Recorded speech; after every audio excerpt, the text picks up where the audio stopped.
Bismillahirrahmanirrahim. Kalau tidak kerana bintang, tak akan bulan kelihatan tinggi. Kalau tidak kerana pidato, tak akan saya berada di sini. Datang bahtera dari Medan, sehingga sebentar di laluan Kerai. Salam Malaysia Madani saya hulurkan kepada warga Dewan Pembuka Tirai. Assalamualaikum warahmatullahi wabarakatuh. Terima kasih saya ucapkan kepada yang dihormati saudara pengurusi majlis, barisan panel hakim yang arif lagi bijaksana yang sedang menjunjung mahkota keadilannya, penjaga masa yang sentiasa peka dengan detak jamnya, para peserta yang saya kagumi, serta hadirin dan hadirat yang saya hormati. Hadirin sekalian, kebersihan sungai mencerminkan pembangunan sahsiah masyarakat bertamadun. Begitulah maulud pidato yang akan meniti di bibir saya pada hari ini. Sebelum madah bersulam indah, sebelum fakta menyusur kata, izinkan saya mendefinisikan frasa yang membina maulud pidato saya pada hari ini. Kebersihan menurut Kamus Dewan Bahasa dan Pustaka edisi keempat, kebersihan bermaksud keadaan yang bersih atau tidak kotor, bebas daripada pencemaran. Manakala sungai pula didefinisikan sebagai sistem aliran air yang terjadi secara semula jadi di atas permukaan bumi yang membentuk satu pola aliran dan sumber airnya berasal dari air tanah, air hujan dan air gletser. Seterusnya, pembangunan sahsiah adalah merangkumi penampilan fizikal, sikap, tingkah laku, pemikiran, perasaan, sosial dan rohani individu. Masyarakat bertamadun pula merujuk kepada istilah yang digunakan untuk menerangkan kelompok sebilangan manusia yang mempunyai kehidupan yang unggul yang dipandukan oleh sistem perundangan, agama, politik dan pentadbiran yang menjamin kemajuan dan keselamatan masyarakat. Secara keseluruhannya, di sini dapat didefinisikan tajuk pidato saya pada hari ini. Merujuk kepada sungai yang bersih adalah bermula daripada masyarakat yang mempunyai sikap, akhlak, pemikiran, perasaan, tingkah laku peribadi yang baik dan boleh dicontohi oleh semua generasi.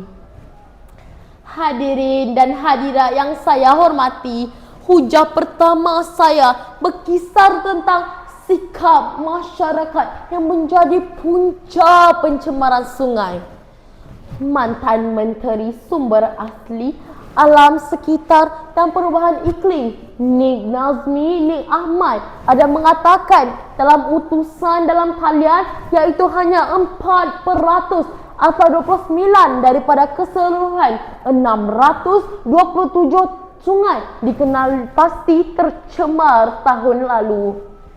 Kadar ini berlaku peningkatan 27% pada setiap tahun.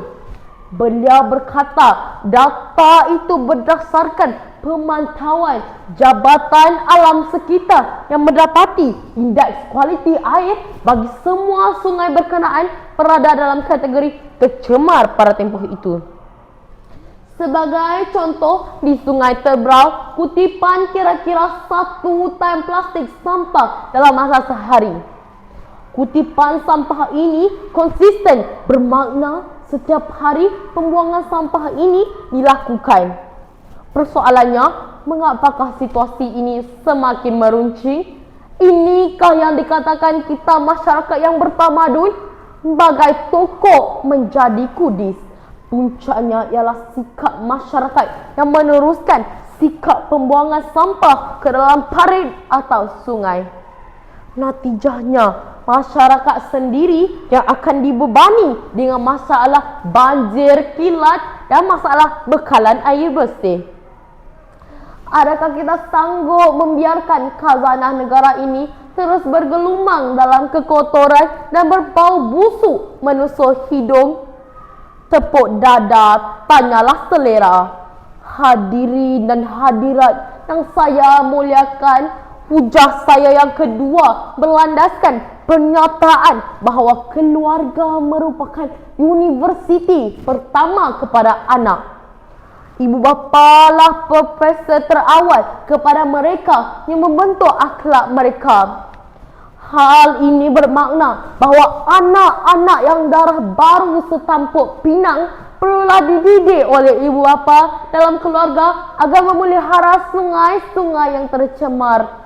Biarlah mereka menjadi generasi yang bertamadun. Ajarlah mereka agar tidak membuang sampah sarap ke dalam sungai sewenang-wenangnya. Meluntur buluh, biarlah dari rebungnya. Selanjutnya, anggota keluarga yang lebih arif patut memikul tanggungjawab dengan mendidik anak-anak memelihara sungai di negara kita agar sungai yang mati dapat diberikan nafas baru. Sementara hal itu, ibu bapa patut memainkan peranan yang maha penting dalam memelihara sungai-sungai yang telah tercemar di negara kita. Kata-kata penjaga, remaja ibarat kain putih yang bergantung kepada ibu bapa yang mencorakkannya. Ungkapan ini bermakna bahawa ibu bapa haruslah arif mendorong anak mereka melakukan perkara betul selaras dengan norma masyarakat. Mereka perlulah menjadi suri teladan kepada anak kerana segala tindak tanduk mereka secara tidak langsung akan ditelatan oleh anak mereka. Tamsilnya, ibu bapa wajar giat menyertai program-program memelihara sungai dan membebaskan sungai daripada belenggu pencemaran. Hadirin dan hadirat yang saya muliakan, meniti hujah saya yang ketiga, kata pepatah Melayu berbunyi, muafakat itu membawa berkat. Dalam soal ini, masyarakat perlulah bertaut tangan dalam usaha memelihara sungai. Masyarakat yang berminda kelas pertama yang mementingkan kebersihan sungai melambangkan masyarakat yang bertamadun. Jadilah masyarakat yang bertanggungjawab terhadap khazanah negara. Pada hakikatnya, masyarakat perlulah menyahut seruan kerajaan untuk memelihara sungai tercinta. Misalnya, kita patut menyertai kempen-kempen yang dianjurkan untuk membersihkan sungai yang tercemar seperti kempen Cintailah Sungai Kita agar mempertingkatkan yang lebih kesedaran tentang faedah-faedah melindungi sungai demi generasi masa depan. Ditinjau dari sikap yang lebih holistik, masyarakat haruslah menjadi agama sebagai pegangan hidup. Nabi Muhammad SAW bertitah agama itu mencegah seseorang daripada segala keji dan mungkar.